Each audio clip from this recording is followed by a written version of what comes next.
Iguodala to Curry, back to Iguodala, up for the layup. Oh, blocked by James. All right, so the Los Angeles Lakers just finally beat the Denver Nuggets in Game 4 of the Western Conference first round.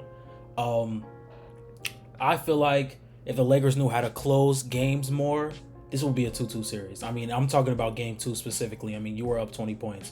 But I'm basically just going to break down some things that I liked and some things that I didn't like in this game. I'm on NBA.com this time. I'm not just watching the highlights because I actually watched the game. The last time I reacted, I didn't get to watch some of the games. So we're going to break down some plays I liked, some runs that I liked. I know there was an Austin Reaves run at the end of the second quarter that I liked. There were some switches that should have happened that didn't happen that I didn't like, and some that I did like. So we're gonna get into it. Okay, to start it off, Austin Reaves went on I think it was 8 straight points from Austin Reaves, or maybe 9, in a run that got the Lakers up maybe 48-37.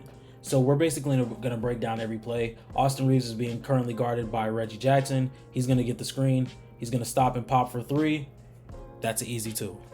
All right, we're going to break it down again. LeBron James is not in the game. So Austin Reaves is the main ball handler. We have guys like Gabe Vincent, Taurean Prince, Ray Hachimura, and Anthony Davis in the game. Austin Reaves get the ball on the perimeter. I think that's Justin Holiday.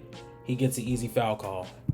I missed this possession, so right off of the rebound from Anthony Davis, he kicks it to Austin Reaves. Austin Reaves has Justin Holiday on him again. He's going to hezzy, go to the paint, push off just a little bit, get a wide open mid-range. He knocks it down.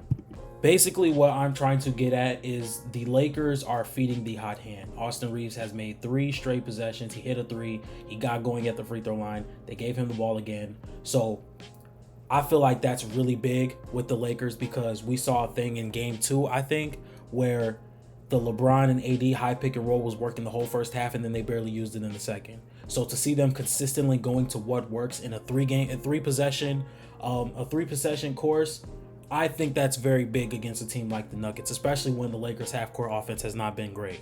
All right, here's a play I want to talk about really fast. The Nuggets are not the best rotation team, or at least they're not against the Lakers, and this is something that we can't miss if we're down 3-0. This is a play we cannot miss.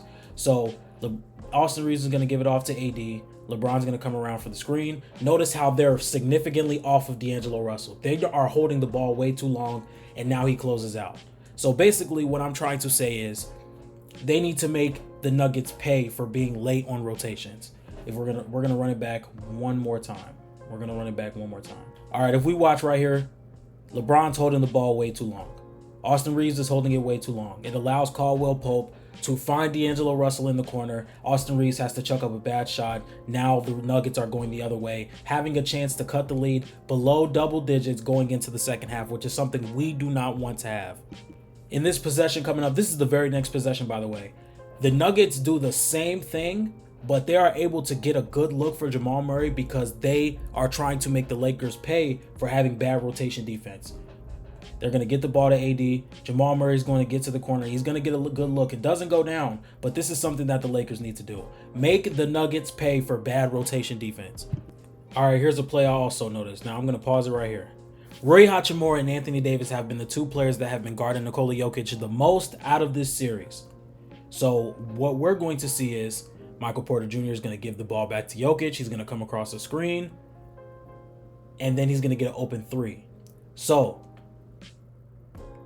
I don't know why this does not get switched, at least for a second. At least for a second for Anthony Davis to stop this wide open 3-pointer. He's going to get the wide open 3 because he does not want to leave Jokic. Nobody wants to leave Jokic. But if this is switched right here, they're going to do it later in the game, and I'm going to show you. But this leads to a wide open 3. That cannot happen. It cannot happen consistently. All right, same exact play is about to get ran right here. There's no need to pause. They switch right here. They get a great stop. Great stop. It's out of bounds. It's Nuggets ball, but this was a great stop because we've seen Rui Hachimura guard Nikola Jokic in this series. So if they're running a 2-man between Porter Jr. and Nikola Jokic, if AD and Roy is on the floor, I switch that 100 times. Okay, those were just some of the plays I wanted to break down. Now we're back on YouTube just watching the highlights, and I just want to talk about the game for a little while. I really liked when LeBron was creating for the other team. I really like when he controls the game because the Lakers are a way better team. I did not hate the half-court offense today. I feel like what they knew worked. They went to it a lot. there was some points like when I think the Nuggets went on an 8-0 run, D'Angelo Russell had a turnover, Austin Reaves forced up a bad shot, AD just forced up a bad shot right there where it was about 4 or 5 people on him. So that's something that you would want to clean up. My keys to game 5 would be make the most out of transition points. Austin Reaves and D'Lo switch roles. I think Austin Reaves played great when he was creating for the offense, whether that was getting a screen from Anthony Davis, whether it be driving and getting a floater. I just think Austin Reaves creates a lot of attention when he is at the top of the key and he is driving, because that floater is so good. It can cause Aaron Gordon to come up. It can cause Jokic to come up. We saw it at the end of the second half, or at the end of the second quarter. It led to a lob. I think that was the last points that the Lakers scored in that game. So I want Austin Reaves and D'Lo to switch roles. I think D'Lo played great. Just to, at his standpoint, how he plays against the Nuggets, I think he had a great game. He shot very good from 3. He shot very good from the floor in general. So I would try to minimize those 5 to 7 dribbles before a jump shot. Maybe have him spot up in the corner, or maybe he can have a late shot clock isolation or something in that nature. That was a very good play. And my last key to the game is make Denver pay for late rotation. Make them pay for late rotation, because it happens often. Look at this. That's wide open. You have to make them pay for stuff like that. So obviously, another key in game 5 is to limit the offensive rebounds. The Nuggets get so many offensive rebounds, and I feel like we are just as good at rebounding to where we should be able to limit those. But do not let the Nuggets slow the game down, because the Lakers' half-court offense can be very inconsistent. It can be very inconsistent. So when we go out in transition, we have to score. We have to score. I've seen plenty of times in this game where we're out in transition and it stalls out because we don't have the proper spacing. Austin Reaves has to slow down his game because we can't get guys to the corner, or we can't get guys to cut to the basket, and the drive stalls out. Overall, if the Lakers knew how to close out games, this will be 2-2 going back into Denver, and we'd probably have a way better series. Right now, it's 3-1 Denver's way. A lot of people are on Twitter saying Lakers in 7.